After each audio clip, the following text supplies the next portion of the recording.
Buenísimo. Voy haciendo cosas aquí en casa y voy haciendo un poco memoria del asunto.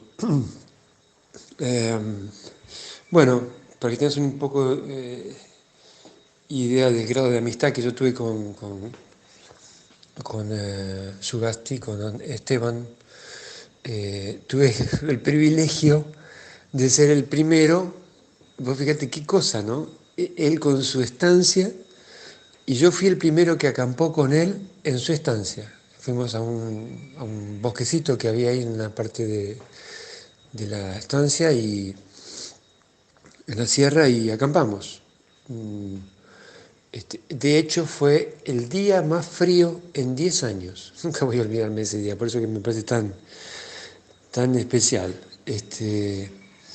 Y bueno, Esteban es un tipazo, es un tipo increíble. Yo Normalmente bueno, hicimos amistad rápido. Él es evangélico, cristiano evangélico, yo también. Ahora no estoy asistiendo a una iglesia, pero mi raíz es esa, mi creencia es esa. Y bueno, en un momento, como eh, a mí me gusta la casa, pero nunca había conseguido un lugar donde casar. Primero él me ofreció de casar en la estancia de él. Así que con otro amigo, Omar, que está ahí en la lista, Omar Juárez, eh, comenzamos a ir a cazar allá y bueno, fue increíble, 400 hectáreas son. Y esas 400 hectáreas, bueno, durante años, al principio cazábamos perfecto, después cada vez había menos, menos, menos. En aquel momento estaba el padre de él, vivía el padre. Este, y después, bueno, con el tiempo comenzamos a hacer otras incursiones en los vecinos, porque veíamos que eh, ahí había bichitos, pero, por ejemplo, había liebres y perdices, pero no, por ejemplo, no había vizcachas, que terrenos de otras estancias había. Así que bueno, comenzamos a. También fui, no digo amigo, pero fue un buen cliente bañato, ahí de La Serranita. Alguna vez fui por ahí. Más, yo iba por la parte de arriba después. Fui una vez como turismo y otras veces ya iba por arriba, en la parte de los difuntos. De esa zona yo te digo prácticamente fueron 20 años de estar yendo a cazar casi semana por medio. Este, este es un poco todo el contexto de por qué yo estaba ahí. Y la verdad que dejábamos el auto ahí y después nos íbamos subiendo y bajando sierras hasta el lado de la parte de Labra, a la altura más o menos de donde estaría el peaje. No sé si todavía sigue estando, pero bueno, ahí estaba la vizcachera que me enloquecía, era pasión para mí. Pero yo creo que había más cosas que eso. Yo creo que con el tiempo me fui dando cuenta que no solamente era eso, que había una atracción mágica, magnética, así, del lugar, además de lo lindo que es. Estábamos en una estancia de alguien que eh, estaba con la casa como a unos 1000 metros de donde nosotros íbamos. Este, y, y era un lugar muy bonito, con arroyo para tomar agua, para pegar agua, con bosquecitos donde uno podía guarecerse y estaba prácticamente como una carpa, donde obviamente también en la semana los ciervos irían a acampar, ¿no? Este, un lugar lindo. Y ahí especialmente cazábamos vizcachas, que era bien difícil, bien difícil. Entonces, eh, en muchas ocasiones, primera vez en el año, calculo que ha sido año 82, 81, en Sierra de los Padres, estando en Laguna de los Padres, en otro lugar, vi una formación con Omni que estaba siempre que había visto, mayormente siempre lo vi igual. Hacen como si fuese una onda cuadrada, o sea, van describiendo una línea y después suben, bajan, suben, bajan, suben, bajan, como en forma errática. Eh, Alguna vez leí sobre eso, que es por una inestabilidad propia del aparato que no consigue se estabilizar en la Tierra como lo hace ya cuando está volando a gran altura.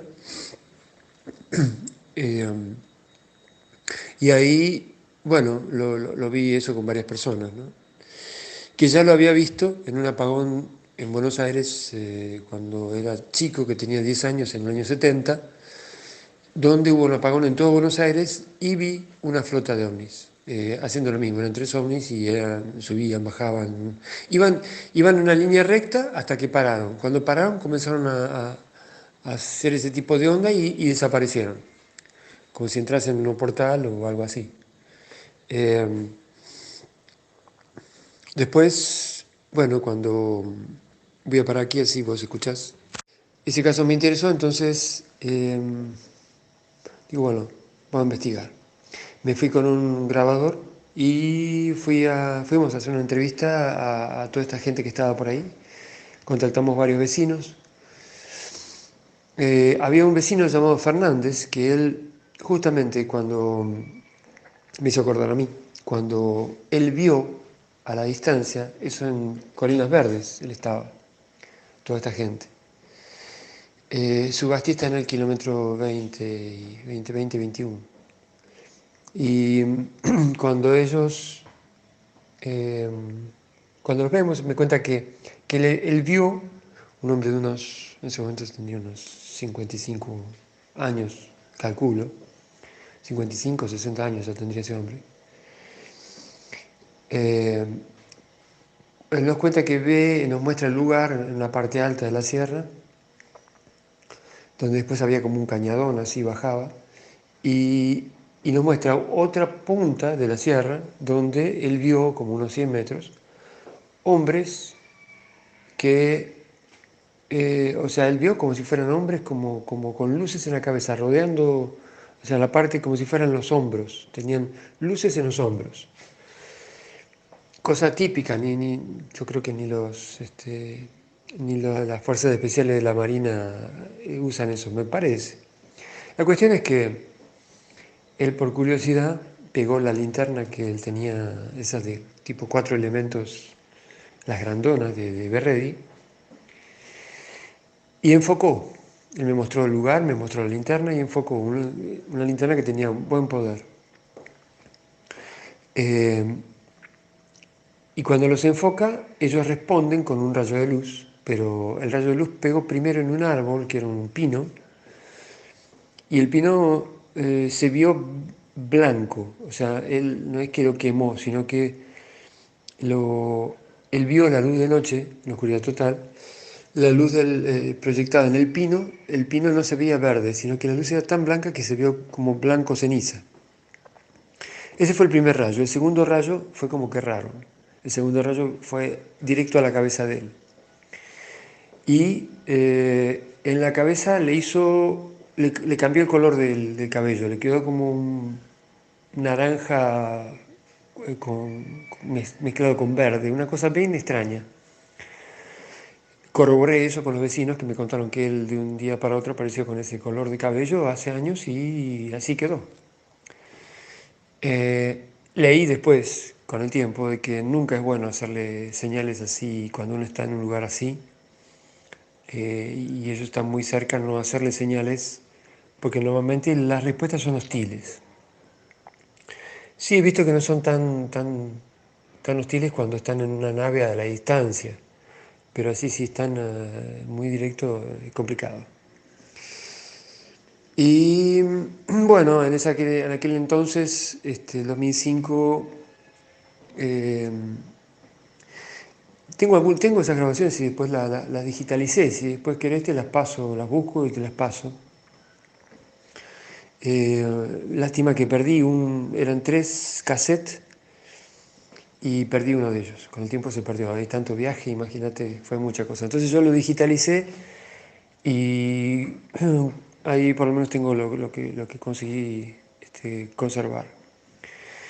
Em, Este hombre me contaba que él me mostró fotos de ahí en Sierra donde aparecían orbes de luz en el patio de la casa, pero así, a 2 metros del comedor, o sea, bien cerca, se veían bolas de luz del día, en el día.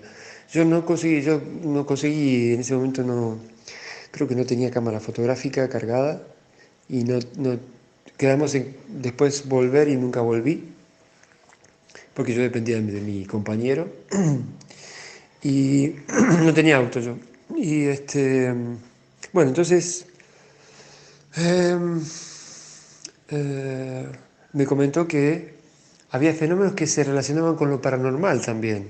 No solamente era eso que él vio, también vio ovnis, vio luces entrando, saliendo del... Siempre todo coincidía. Entraban y salían de la sierra. Hubo un caso, de hecho, que un cazador joven que conocí, tenía 20 años él estaba en la parte alta de la sierra, entiendo que era en la parte, digamos, cerca de lo de Sugasti o dentro de lo de Sugasti. Sugasti era prácticamente entre Sugasti y Puerta de Labra es el epicentro de todo eso. Eh, y ahí él vio un ovni salir de la Tierra. O sea, él estaba en la parte alta, donde se hace como una planicie, pero él vio, no que se abrió una puerta, una compuerta, digamos, entre las piedras o entre la tierra, él vio la tierra arada y vio el ovni salir de la tierra arada, pero como si se materializase. Él no entendió bien ni lo que vio, porque no daba para entender. O sea, de la nada salió de la tierra en esa parte alta el ovni y salió disparado después, ¿no? Eh, Este hombre me comentó sobre cosas extrañas, como por ejemplo, él encerraba él dejaba, no, encerraba, él dejaba el perro, un perro grande, eh, al lado de la camioneta y, por ejemplo, le aparecía adentro de la camioneta con la puerta cerrada. O sea que había interacciones de alguien con todo eso y eso pasó muchas veces, me contaba él. O sea, otra cosa que vi fue una jaula, me la mostraron, por eso lamento que en ese momento la cámara digital no existía, por lo menos para nosotros, y no tomé fotos de todo eso, pero eh, la, en un momento me muestran una jaula ahí en Sierra, que estaba así al aire libre, en un lugar bien descampado, o sea, estaba cerca de la casa, pero estaba afuera. Y la jaula la encuentran. Tenía conejo adentro y encuentran que el conejo ya no estaba, encuentran parte de los pelos del conejo mezclados con sangre y la jaula que tenía yo la vi, tenía un sistema clásico de eso de levantar la trabita y sacarla y abrir. Lo que fuese que pegó, que agarró al conejo, directamente pegó al conejo atravesando los barrotes y pasó el conejo literalmente por entre medio de los barrotes, o sea que lo molió todo, porque estaban medio abiertos los barrotes, pero hubiese sido mucho más fácil abrir la jaula que pasar el conejo por medio de la jaula, ¿no? O sea que lo que agarró a ese conejo era muy fuerte y no tenía mucha inteligencia, porque si hubiese tenido, yo creo que hasta he visto gatos abrir puertas de ese tipo, pero, pero no accionar así. Eh, eso, eso más o menos es un resumen de lo que más o menos pasó. Eh, Después, eso fue en el 2005. En el 2006 pasa otra cosa. En el 2006, bueno, ahí yo veo en el diario que hay un hombre que es Tapia, ahí tengo el video que si quieres te lo mando, si no lo viste. Tapia es un morador de Sierra de los Pares que él ve que él siente primero un ruido afuera de la casa, en el jardín, y él levanta la persiana y cuando levanta había un ovni, creo que era 2 metros de altura, 2 o 3 metros y de 6 metros de diámetro. Esto es todo de memoria lo que te estoy diciendo porque lo leí muchas veces, pero por ahí hay alguna diferencia. El ovni se va instantáneamente y deja un residuo que era como un polvo oscuro. Llama a los bomberos vienen con la policía y bueno, ahí miran y tapan todo con arena. Esa fue la gran solución que dio. No llevaron muestras, no investigaron nada. Eh, lo curioso, bueno, que en los próximos días, durante, yo creo que estimo entre 2 y 3 semanas, ese residuo que apareció en lo de Tapia apareció a lo largo de una línea que iba prácticamente desde Batán hasta Camet. Y se manifestaba de diferentes formas, no era un residuo similar, por ejemplo, no era una marca circular necesariamente. A veces aparecía como circular, semicircular y a veces como si fueran gotas simplemente, como si fuera como cuando el cárter del auto gotea y aparecen las gotas. Ahí, eh, bueno, apareció hasta dentro de la misma ciudad de Mar del Plata, o sea, fue más o menos siguiendo la ruta 2, pero también en ciudad entró eso. Eh, en ese momento yo, bueno, pedí ayuda a mi amigo aquí, Omar, que te comenté, de Mar del Plata, y comencé a ver de tomar muestras y, y justo, bueno, vi que aparecieron muestras en la estancia de un amigo y, y de ahí me conecté con otras personas que eran conocidos de la gente que había estado entrevistando el año anterior, en el 2005, de Sierra Los Pares, de ahí de Colinas Verdes. Un matrimonio me invita a ir a la casa y mostrarme, y bueno, ahí ellos tenían una casa de dos niveles, con balcón, y eso daba un jardín amplio que tendría como unos 80 metros por unos 30 metros. 30 40 metros. Y bueno, incluso tenía el plano hecho de todo esto, pero ya se perdió en tanto viaje. Eh, cuando, cuando ellos, en esos días posteriores a esto de Tapia, ellos descubren que aparecen marcas en todo ese terreno, marcas muy extrañas. Las marcas eran así como te las describí, circulares, semicirculares. De todo eso sí tengo fotos. Y después te puedo enviar. Fui muy minucioso, fue el mejor estudio que hice en toda mi vida de un fenómeno ovni. Hasta donde yo entiendo fui el único que analizó todo eso y las únicas pruebas que hay fue todo lo que presenté. Y bueno, se veían como manchado, como manchas de polvo. El polvo eran bolitas de aproximadamente 1 milímetro. Eh, Eran esferas pequeñas que se quebraban fácil. Con el tiempo, bueno, yo las mandé muestras a La Plata y mandé también, interesé al rector de la Facultad de Exactas. Eh, él fue muy amable y me permitió sacar fotos con el microscopio electrónico con 27.000 aumentos.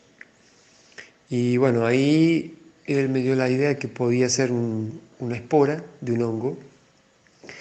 Entonces mandé al laboratorio más especializado de Argentina, de La Plata, esas muestras. Mandé las plantas, las fotos, mandé todo. Y ellos después me respondieron que era un hongo que había sido aislado por Carlos Spegazzini hacía 50 años atrás, pero lo que ellos no entendían era como a lo largo de 50 kilómetros, prácticamente en un tiempo tan corto, porque aparecía de pronto, normalmente eso se formaba en la madrugada y, y de formas tan caprichosas, ¿no? Entonces, bueno, ellos me dijeron que no entendían eh, cuál era la causa de todo eso, qué lo generaba. Ahí charlé con esta gente, este matrimonio, y digo, bueno, yo me moría de ganas de quedarme ahí, solamente que también estaba la otra.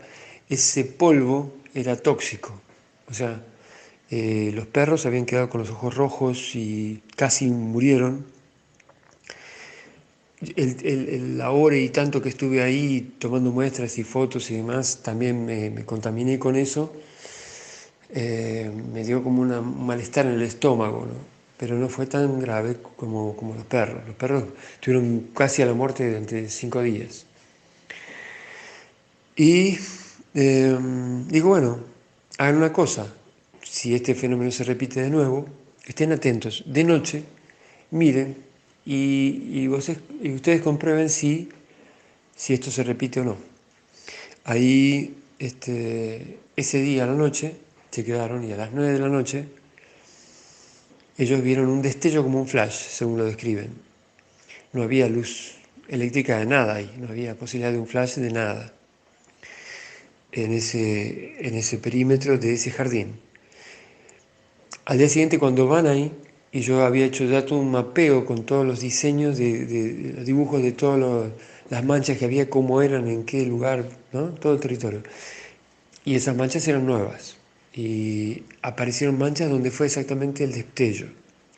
Había también árboles ahí que estaban quemados como si fuera con microondas. Las hojas se veían negras, negras, pero como si lo hubiesen metido en el microondas, o sea, muerta, muerta absoluta, seca, seca, muerta, negra. Eh, pero venía la planta perfecto, verde, verde, verde, verde, por ahí hasta la mitad de la hoja verde y la otra parte negra. O una parte de las ramas también negra también. O sea, era algo selectivo, como un tipo de microondas que afectaba a una parte y otra parte no. De hecho, tengo fotos de un durazno. Había un árbol de durazno que tenía más o menos 1 metro de altura el durazno estaba de una cara, estaba todo negro y hasta el carozo había explotado de la temperatura que se ve que tomó. Y del otro lado estaba perfecto, estaba pero como para comérselo. Era una cosa muy loca. Ahí, este, bueno, eso, eh, entonces, yo tomo las muestras cuando fui y había algo interesante, que eso después en las fotos se ve. Por ejemplo, había, como digo, por momentos se veía como si fuese una franja perfectamente delimitada de unos 15 centímetros, 20 a veces. Pero a veces se veía como si fuesen gotas, solamente gotas, gotas de algo que estaba goteando y goteaba esas manchas. Esas esferas que yo describí, cuando son aumentadas, después se ven como si fueran un planeta, se ve de tan grande que con 27.000 aumentos se ve como si fuera un planeta. Imagínate eso, a su vez lleno de otros subproductos que serían las esporas en sí, o el contenido de esas esporas, estaba dentro de esa esfera, que era como una esfera color grafito, era muy parecido al grafito. Cuanto inicialmente era color grafito, bien negro oscuro, y después al día siguiente ya se iba transformando un poco más en violeta. Em, lo que tenía dentro eran sacos transparentes, microscópicos, llenos de lo que yo llamo ñoquisitos. Igual a un ñoqui, la forma de un ñoqui, igual. Eran pequeños como ñoquisitos y había de esos ñoquisitos por fuera y por dentro de esa bolita, pero eran miles, cientos, no sé cuánto, pero era mucho. Y esas bolsas transparentes que era como que las producían. Esas parecían, daba la impresión que que la esfera daba las condiciones, digamos así, de calor y humedad, y, y en el interior estaban esas bolsas alargadas donde se criaban esos ñoquisitos. Es muy poco técnico lo que estoy diciendo, pero bueno, no soy tampoco eh, especialista en el tema. Ahí, eh, cuando, si eran frágiles esas bolitas, si vos la quebrabas, esas esporas se esparcían.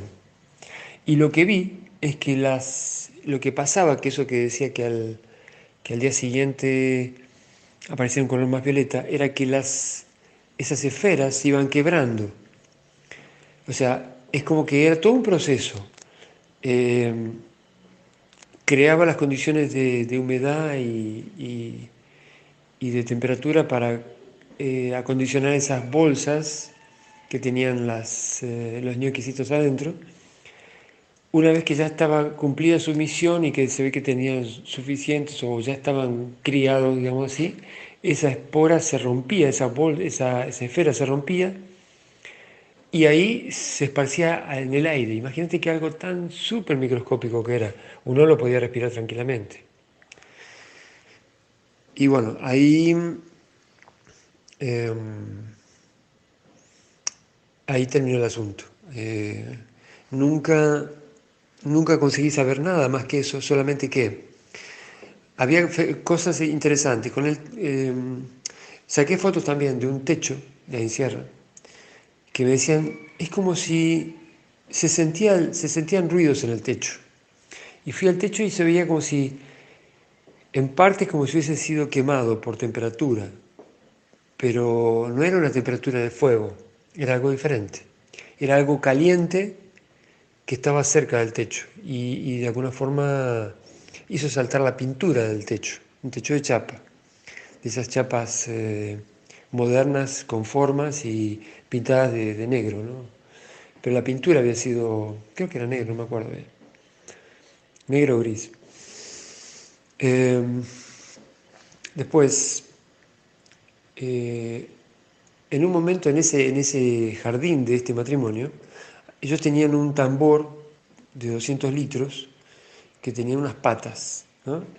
Lo interesante es que venía una franja de ese polvo en dirección así, medio circular, semicircular, tocando la mitad de ese tambor que estaba como más o menos a una altura de unos 50 centímetros, 60,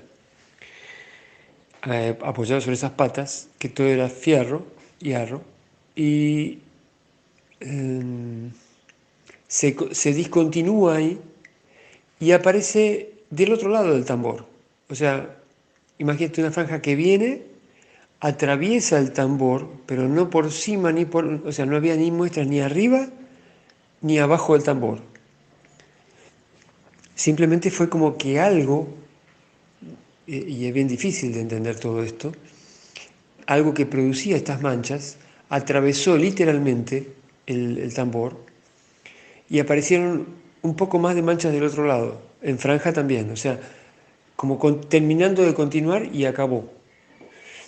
Y otra cosa bien loca también, esto cuando uno ve las fotos se da más cuenta para entender, ellos tenían de esas sillas de jardín que están hechas con una varilla de hierro que baja y sube, una varilla tipo de un centímetro sería más o menos, que está doblada y con eso hacen las patas, ¿no? Las cuatro patas. Las sillas estaban ahí en el jardín y había manchas por todos lados de eso, pero en un momento uno ve que había también manchas cerca de esas sillas. Y lo curioso es que había manchas. Yo cuando la miro, una de las sillas, en la punta, desde el piso hasta unos 10 centímetros para arriba, no había manchas, no había nada en la pata. De 10 centímetros para arriba y en unos 10 centímetros también, estaba impreso, como si tuviera sopleteado. Esas bolitas, esas esporas, estaban sopleteadas en 360 grados de cada una de esas dos varillas, porque eran dos varillas, una que baja y una que sube, ¿no? Para conformar una pata. En las dos varillas, a 360 grados, en las dos, estaba sopleteado en 10 centímetros solamente, no había ni más para arriba ni más para abajo, y a 10 centímetros de altura eh, estaban esas manchas. Yo tomé las fotos de eso, tomé las muestras de eso, pegué una cinta adhesiva y pegué las muestras de eso y también la hice analizar. Era todo lo mismo, ¿no? Pero eso me da la pauta de cómo fue que se produjo un poco eso, porque lo que fuera que produjo esto fue como que era algo en tres dimensiones, primero. No fue algo que fue, digamos, lanzado por algo, y porque si no solamente hubiese atingido, hubiese pegado solamente en una de las caras de esa pata. Afectó 360, es como que lo atravesó y al atravesarlo generó. Y resumiendo, había manchas también en una manguera, en el piso. eh, las manchas estaban por el piso, estaba la manguera en el piso, pasan por encima de la manguera y continúan. O sea, en resumen, había árboles con las copas achatadas, había ramas quemadas en la altura, te hablo de 7 metros de altura, y ahí estaba quemado. Selectivamente, no era todo quemado, era solamente áreas quemadas, quemadas negras. Y mi deducción es esta. Lo único que sé es que algo con posiblemente capacidad de emitir microondas iba atravesando y eso generaba algún tipo de luz, tal vez ese pasaje de una dimensión a otra o no sé qué, generaba esa explosión de luz como un flash. eh, y eso parecía ser un subproducto, solo que lo interesante de todo esto es que esto apareció a lo largo de 50 kilómetros en el borde de Mar del Plata. Y apareció hasta en empresas dentro de las empresas de productos alimenticios, apareció en un asilo de ancianos, o sea, totalmente eh, diverso el panorama. Eh, en aquel momento yo me preocupé porque digo, nos están sembrando tal vez esporas y nadie se preocupa, nadie se importa, nadie se interesa. Pero a su vez también, eh, bueno, después vi que la vida continuó eh, y bueno, no hay más información sobre eso. Eh, Recapté todo lo que conseguí y lo documenté lo mejor que pude. Eh, no sé si todavía debe haber algún informe por ahí mío en internet de eso, con mi nombre. Eso es todo. Ahí más o menos de lo que me acuerdo de Sierra, creo que te he contado con eso, te he contado un poco todo. Después tengo una foto con Sugasti en aquel día, en aquellos días de estas marcas, donde había un círculo como de 10 metros y un círculo con bordes de unos 20 centímetros. Y está en la foto de él en el medio, si no me equivoco. Yo tiré la foto, entonces lo usé a él para referencia. Cuando yo iba a cazar, varias veces veía luces. Una vez me acuerdo que vi una luz que estaba a la altura de donde estaba, yo estaba en un punto alto, a la altura siempre de la Puerta del Abra. Y, vi una luz que era como de un ovni, pero a grande distancia, en la zona de Miramar, calculo, por la dirección. Se veía una ciudad cerca y por la luz tenía que ser Miramar. Y el ovni despedía como unos rayos de luz para abajo. Eh, pero después, estando, claro, cuando vos estás cazando de noche, vos no tenés nada que hacer, solamente quedarte quieto y esperar que los bichos salgan. Entonces, vos estás atento a lo que pasa. Nosotros veíamos que cuando cosas pasaban de noche, claro, en la casa más cercana, por las luces que veíamos, por el movimiento de ellos que estaban a 1000 metros, las personas cansadas se levantan a las 6 de la mañana, 5 de la mañana, cansadas a las 9 de la noche, máximo 10, ya están, no, ni 10, a las 9 y poco ya estaban durmiendo. Entonces, nadie, y eso es la casa más cercana, nadie estaba en condiciones de poder ver nada. Nosotros veíamos porque estábamos ahí. Pero vi varias veces ese tipo mismo de manifestación de luces que suben, que bajan, como si fuera yo decía, como si fuera un helicóptero borracho, con un piloto borracho. Ahí uno, bueno, lo veía a distancia, siempre lo veía, como decirte, varios kilómetros. Y, y a una altura como, digamos, como del horizonte un poco más, una mano para cima, para arriba. Después, en un momento fue con un amigo que ahora está en Estados Unidos, que fuimos a cazar y esa fue la vez que más cerca estuve del fenómeno. Estábamos apostados esperando a los bichos, ahí las vizcachas salir. Siempre esto en invierno, ¿no? Siempre cazando en invierno. Y eran las 9 de la noche, nunca me olvido.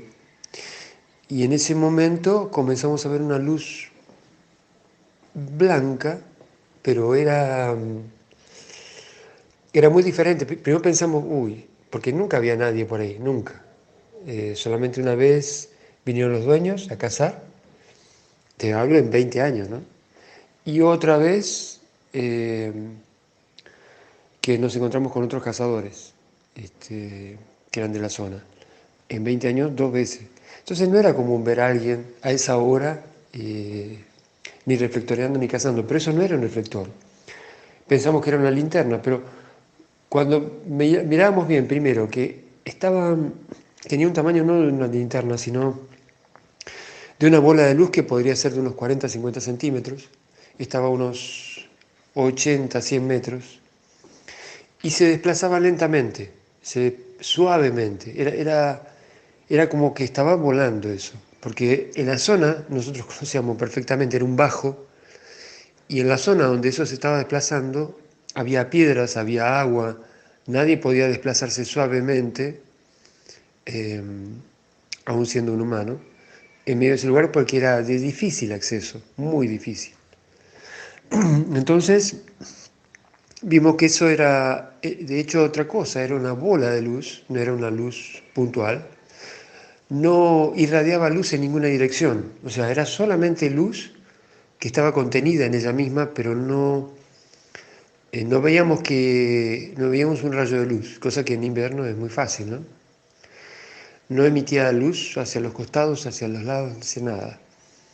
Solamente se desplazaba lentamente y de momentos eh, hacía movimientos muy rápidos, o sea, venía desplazando despacio, despacio, despacio y de pronto avanzaba tipo, no sé, 5 o 6 metros, muy, muy rápido. Y volvía a avanzar despacio y así. Estaba haciendo como una especie de zigzag en nuestra dirección. Nosotros estábamos en una parte alta, en la punta, digamos, de la sierra, y eso estaba en la parte baja, donde había agua incluso.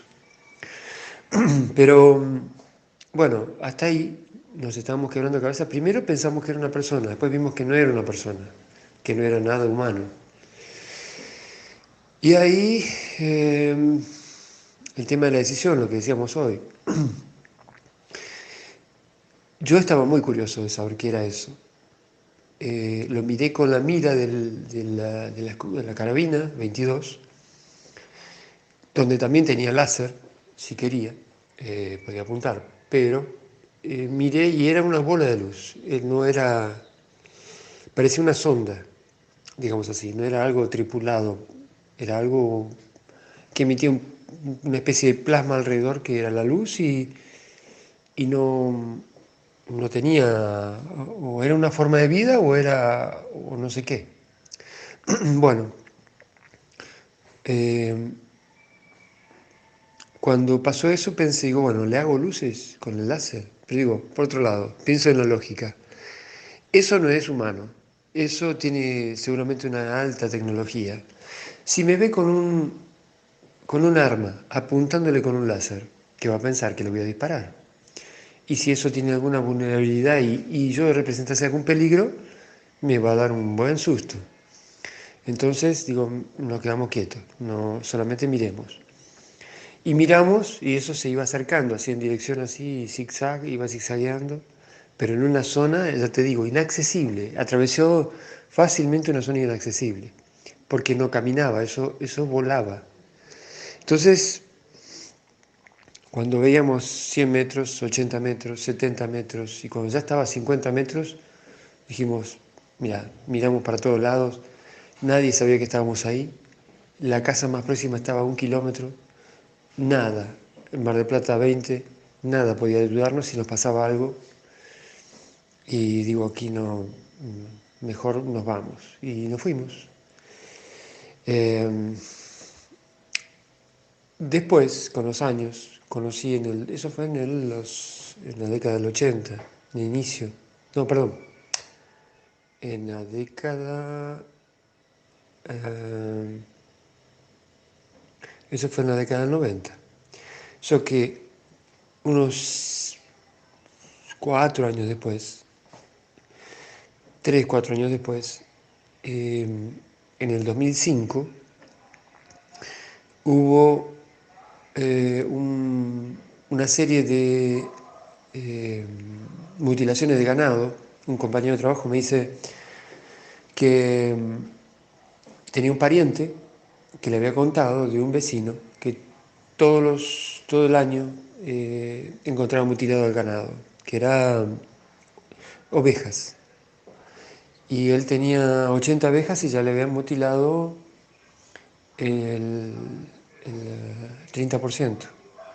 Y él simplemente cada vez que encontraba una mutilada, no tenían sangre, tenían cortes extraños, y él simplemente las enterraba y no se hacía problema. Era pérdida, qué sé yo. Pero ese caso me interesó y ahora continúo. Puede ser, mira, voy a buscar ahí los archivos que tengo. Las fotos son pesadísimas, pero bueno, creo que da para mandarlos porque eran en altísima calidad esas fotos.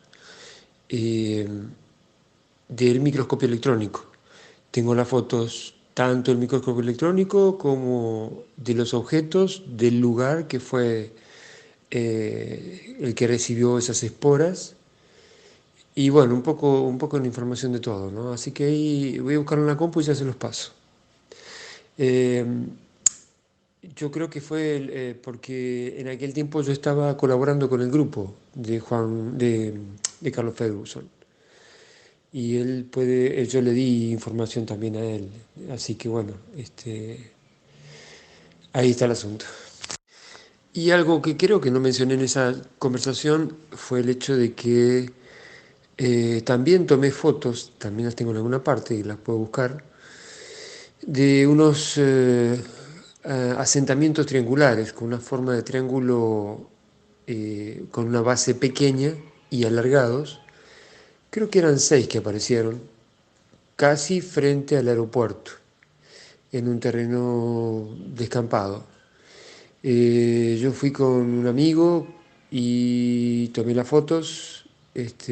Parecía como si algo hubiese deshidratado el pasto, pero lo curioso era que todos los objetos eran similares y forma triangular, no muy grandes, no muy grandes, y si no me equivoco eran tipo como decir 2 metros y algo, y con una base más o menos de unos 60 centímetros. Y lo curioso, o sea, eso podría ser, uno podría pensar, bueno, cualquier cosa, pero lo curioso que me llamó la atención es que a los pocos días que los vecinos percibieron eso, eh, vino el personal de la Fuerza Aérea digamos, bajo amenaza, prohibieron de que hablen del asunto. Entonces, bueno, porque aquí en Brasil tienen la frase que dice, quien no debe, no teme, ¿no? Eso me da a desconfiar que algo tenía que ver, ¿no? Tal vez la cercanía con el aeropuerto, tal vez no sé qué, pero era como si eran varios que se habían asentado en ese lugar y fue llamativo por los vecinos. Bueno, esas son las fotos del lugar y que más o menos tendría unos 30 metros de frente por unos 70 metros de fondo. Los árboles superiores tenían ramas que estaban negras, como quemadas. Y bueno, ahí aparece ese pequeño arbusto de durazno que de un lado estaba perfecto y del otro lado estaba quemado, estaba carbonizado por dentro. Sí, con total libertad, vos sabés que no hay problema. Todavía me quedan mandar las fotos de los hongos en sí, microscópicas, o que están en formato TIFF y estoy viendo que por el celular no quiere pasar. Entonces voy a convertirlas a JPG para poder pasarlas. Bueno, y con eso les acabé de explotar la memoria de los celulares, ¿no? Les explico un poco ahora paso a paso cómo es toda esta historia. Yo les hice el relato, pero no tenían las imágenes. Ahora que las tienen, se las explico un poco así lo entienden. Estas son las sillas de metal, de hierro doblado que yo hablé. Como ven, tiene manchas por cerca, pero en una de las patas estaba esa, digamos, marca que había. Ustedes ven que hay un fierro que baja y que sube, una varilla de fierro, de hierro, que baja y que sube para conformar cada pata. En una de esas estaba esa mancha por 10 centímetros, no había nada para arriba, nada para abajo, y en todo el contorno de cada uno de esos dos hierros bajando redondos, estaba eso. O sea, era como que algo atravesó, como si lo hubiese sopleteado en 3D y solamente, eh, se autodestruirá, y solamente tocó la superficie de la pata. O sea, no fue algo que cayó de arriba, sino algo en 3D que atravesó la pata, ¿no? Eso es interesante.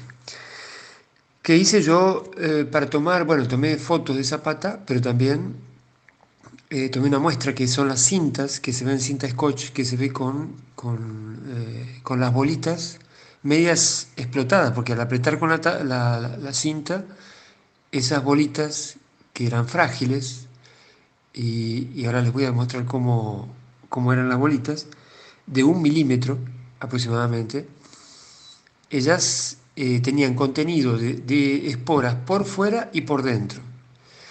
Al apretarlas explotaban y obviamente salían las esporas liberadas, ¿no? Bueno, comenzamos a ver, digamos, desde la visión óptica básica, que sería con la vista sin aumentos, esa cinta es lo que estaba en esos 10 centímetros, en todo el contorno de las dos patas. Solamente 10 centímetros, nada para arriba, y a 10 centímetros del piso. O sea, yo pensé, bueno, lo lógico hubiese sido que eso hubiese estado, como las manchas estaban al ras del piso, estaban en el piso, que también estuviese con manchas desde el comienzo de la pata, pero solamente tenía a 10 centímetros de altura y por 10 centímetros. Ahora, comenzamos a aumentar cómo es esa bolita, cómo es cada una de esas bolitas. Así se veía, eso que ustedes ven grande, esa es la partícula mínima que está ahí, que se ve como una bolita oscura. Esto sería así aumentado 15.000 veces. Ahí están. No, perdón, estoy diciendo, no, 15.000 volt. 40 aumentos. O sea, 40 veces aumentado se veía así. Ustedes ven que es como si fuera un tipo de esfera. No llega a ser redonda. A la vista parecían redondas, pero eh, vamos a ver un poquito más de cerca. Esta es otra bolita fotografiada. La otra tenía 40 aumentos, esta tiene 37, o sea que está menos aumentada. Pero ven que esta parecería como si estuviera rajada. Esta tiene como más tiempo, o sea, cuanto más tiempo pasaba, esa bola de 1 milímetro, esa bolita, iba tomando de un color oscuro a un color más claro, digamos, un violeta azabache, casi un negro, a un violeta más claro. Ahí, si ustedes aumentan la foto, da para ver como si fueran unas cositas ahí, unos puntitos blancos. Bueno, vamos a ver cómo son esos. Hay dentro y hay fuera de esos. Aquí ya hemos aumentado, pasamos de lo anterior de 40 a 180 aumentos. Esto ya comienzan a verse más definidos, aquellas cosas que están ahí, que son las esporas. Y bueno, ustedes van a ver que hay como unos sacos, hay como unas bolsas ahí que están de lado. Así que ahí lo que yo llamo vulgarmente ñoquisitos, a lo que están las bolsas. Y van a ver que las bolsas contienen otras esferas como que están en las esporas, están como creándose. Ahí vemos 1500 aumentos y ya está perfilándose mejor eso que yo llamo los ñoquisitos, pues realmente me recuerda mucho. Y eh, ahí podemos ver cómo están, son cientos, miles, diría miles. Y son tan pequeños, son tan pequeños. Ahí eh, está la escala, si ustedes ven una foto, está en la escala en micrones. Así que ahí pueden tomar idea si una bolita mide 1 milímetro y esto que está aumentado 1500 veces se ve así, son 10 micrones que tienen. Vamos a seguir aumentando. Estamos aumentando, estamos viendo 8000 aumentos. Imagínense que normalmente un microscopio común está a 400 aumentos, 1000 aumentos. Este microscopio electrónico ya llega a 8000 hasta ahí y va a llegar hasta 27000. Así que es una cosa increíble. Por eso ya trabaja a nivel atómico, ¿no? Es increíble, molecular de un nivel muy grande. Eh, Ahí vemos que a su vez es como si fuera una cosa dentro de una cosa dentro de una cosa, ¿no? Ese ñoquisito tiene otras bolitas por ahí dando vuelta. Son como si fuera como si fuera una especie de pequeño planeta albergando vida y esa vida albergando más vida. Porque vemos que esos pequeños ñoquisitos que eran puntitos en esa partícula de 1 milímetro, tienen a su vez agregado por fuera otros elementos. Y adentro de ellos, hay otras cosas, que están esas bolsitas que yo estimo que debe ser para hacer es toda una idea mía, ¿no? Es para hacer una especie de vientre para crear las condiciones, porque ellos precisan humedad y precisan temperatura. Entonces se ve que dentro de ese vientre ellos tienen las condiciones que precisan. Pero fíjense que vamos aumentando, ahora de 8000 vamos a subir. Ahora estamos apreciando ese borde que veíamos ahí, lo estamos apreciando aumentado 25.000 veces, que ya es bastante, ¿no? Y da para ver varias cosas definidas ahí. Ahora vamos a internarnos dentro de uno de esos, a ver cómo es. Y ahí como que hay una boca abierta de uno de ellos y ahí da para ver que hay unas bolitas ahí adentro. Más bolitas entre bolitas. Y aquí con la máxima amplificación vemos cómo son esas bolitas que están dentro. Y bueno, esto es como eh, una de esas juegos rusos en que está uno dentro de otro y otro dentro de otro y otro dentro de otro. Parecería que no termina nunca esto, ¿no? O sea, uno está procreando uno y otro y otro y otro y ahí y se ven unas bolsas que contienen eso. Bueno, para mí fue, bueno, ahí están las bolsas y son distintos estados se ve que del proceso de reproducción de ellos. Eh, Imagínate qué fácil si cada una de estas bolitas mide 1 milímetro y tiene tanta cosa dentro, microscópica, cuando se quiebra y libera eso, porque digamos que al día siguiente, que ya ficaba, que ya quedaba de otro color, era porque se empezaban a quebrar esas bolas y empezaban a soltar las esporas que ya estaban, digamos, maduras. Entonces imagínate qué fácil que era respirar esto. Yo respiré esto, infelizmente respiré esto. Los perros que lo respiraron quedaron hechos un desastre. Estaban con los ojos rojos, casi al borde de la muerte.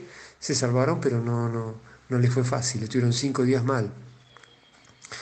Eh, Esto te intoxica, realmente te intoxica. Pero, y no sé, o sea, no sé cuál era la función o qué es lo que hace esto. Eh, para mí fue, digamos, triste, por decirlo de alguna forma, que en Mar del Plata está, y justo lo tenía a una cuadra de donde yo vivía, el centro más importante de genética del país y de plantas. Y yo había estado antes con el director y lo busqué cuando las muestras, yo tenía las muestras frescas de esto, y con todo lo que está ahí en la foto, las plantas que están ahí escaneadas y todo. Y él no quiso recibir nada porque era un compromiso para él. O sea, él sabía que eh, su reputación estaba en riesgo, porque era algo muy loco eso que estaba ahí. Pero fíjate que si las autoridades sanitarias y los científicos que se deberían ocupar no se ocupan, te da un grado de preocupación porque decís, están rociando esto en 50 kilómetros en una semana y nadie se importa y nadie se interesa. Los bomberos lo cubren con una porción de tierra para que no se vea y ahí está. Entonces, bueno, eso me dio más fuerza para investigarlo lo más posible y llegar hasta donde yo pudiese, ¿no? Y finalmente les muestro una foto más. ¿No? Esta, sé que preguntarán qué es. Está con 95 aumentos, que es una multiplicación baja. Esto que ustedes están viendo ahí sería una bolita apretada, explotada. O sea, yo lo que hice intencionalmente quería saber qué había dentro de la bolita, de esa esfera, y estaba esto, ¿no? O sea que si ella no se rompe naturalmente en un día y uno la quiebra, este sería el resultado. O sea, cada mancha que ustedes ven ahí es una bolita quebrada. Es como si fuera un pequeño planeta, una esfera, y que tiene vida por fuera y vida por dentro. ¿No? Y esto sería el contexto de esa historia. O sea, esta historia comenzó con este caso, donde Tapia ve ese ovni y como relata después hay un subproducto, un residuo que es este polvo. Esto fue lo que cubrieron los bomberos, solamente que apareció en otros lados. Esto lo tomé, esas muestras que ustedes están viendo, en la zona que está más o menos en el kilómetro, creo que 18 por ahí, Colinas Verdes, si no me equivoco. Entonces, es interesante que, digamos, si no fuese porque apareció este caso en esa semana, uno lo podría relacionar con cualquier cosa. Pero evidentemente, en este caso, la conexión es directa. Vemos un ovni, deja un residuo y ese residuo en el término de una semana se vuelve a repetir apareciendo por 50 a lo largo de una casi, diríamos, una línea recta que es la de la ruta de, de Mar del Plata, de Batán hasta Camet, y entrando un poco en Mar del Plata también, dentro de la ciudad. Así que eso nos da una pauta de que algo pasó, algo produjo esto. Como ven, las marcas, y esto es lo último, aparecen marcas sobre una manguera en la foto. Constaté que las marcas no producían un efecto físico sobre la manguera, o sea, no, la manguera no se derritió, pero digamos que había plantas que habían sido afectadas como si hubiese sido que recibieron una microonda. O sea, toda, toda vida, toda hidratación, toda agua que había en las plantas se secó y la planta quedó literalmente negra, como vemos en las fotos. El Durano está detonado, de un lado está todo como el carozo mismo, el carozo no solamente el fruto estaba con un color como quemado, como deshidratado absolutamente, sino que el mismo carozo también había explotado. Como que algo lo calentó por dentro y lo explotó, que es muy difícil ver un carozo que explote, ¿no? Como pueden apreciar, la planta estaba por partes perfecta y por partes negra, negra, absolutamente negra como quemada, pero no era quemada por fuego, era, era quemado que era la extinción total de la vida. Y ahí pueden apreciar mejor para ahí el durazno. Y otra cosa más. Disculpe que sea tan exacto en todo lo que estoy y tan detallado en todo lo que estoy exponiendo, pero alguien alguna vez, porque todo esto es un rompecabezas, alguna vez puede tal vez tener la pieza que está faltando de cómo es que pasó. Si ustedes miran estas fotos van a ver que hay una franja en dirección de esa mancha, de ese hongo, que es más o menos de unos 20 centímetros, que va en dirección a ese tanque que hay ahí. Lo curioso es que llega al tanque, no aparece ni por arriba ni por abajo y aparece saliendo del otro lado. Así que eso llama la atención que eh, parecería como que lo mismo 3D que impresionó aquella pata subiendo y bajando de hierro, eh, lo mismo atravesó el tanque. Queda un poco difícil para nos entenderlo. Que algo haya atravesado el tanque dejando un residuo. Eh, yo pienso, puede ser un subproducto, no es que intencionalmente alguien haya hecho esto, tal vez es un residuo de alguna cosa ocurrió. Eh, los dueños de ese lugar decían que habían visto un destello de luz, como un flash, en la noche, y en el mismo lugar donde aparecen estas marcas. Y, y lo que vemos también es un efecto de microondas. Entonces, luz, radiación de microondas y la aparición de un hongo. Eso es lo único que sabemos. Después, por qué? Nada, para entender mucho, ¿por qué la irregularidad? Ustedes miren las fotos y van a ver que por momentos parece como, me recordaba como cuando el auto de uno tiene una pérdida de aceite en el motor y que va este, cayendo las gotas. Así, algo totalmente irregular. Por momentos parecía como gotas cayendo y por momentos parecía una franja y por momentos parecía como un objeto que había estado ahí. Bien loco. Y lo último, lo del techo. No puedo afirmar lo que voy a decir ahora con certeza, pero porque yo no vi el techo antes, solamente lo vi después.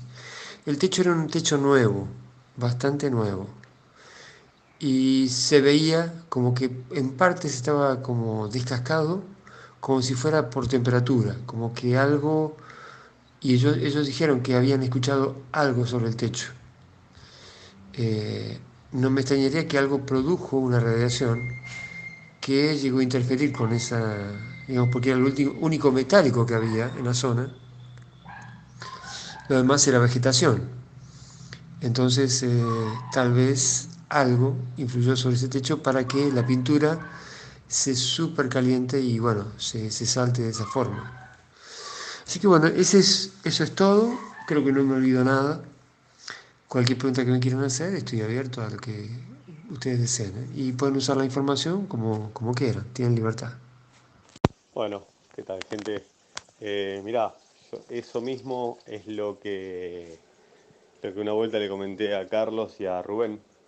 Eso mismo ahí en la posada donde estoy yo en Sierra de los Padres lo vimos. Así que es exactamente lo mismo de lo que hablamos la vez pasada.